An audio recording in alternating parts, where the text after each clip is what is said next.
वो कौन सी चीज है जो मर्द जल्दी मान लेता है और औरत देर से?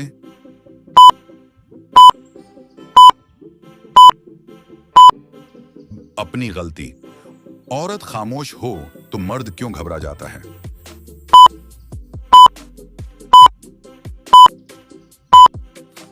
क्योंकि तूफान से पहले खामोशी होती है। मर्द के पास अक्ल कब आती है?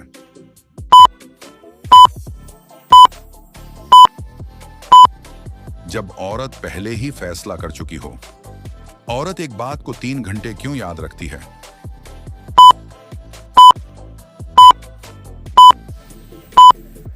क्योंकि वो अहम होती है, मर्द के लिए नहीं।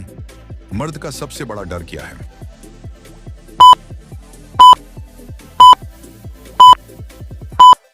हम बात करेंगे औरत को शॉपिंग में वक्त क्यों लगता है।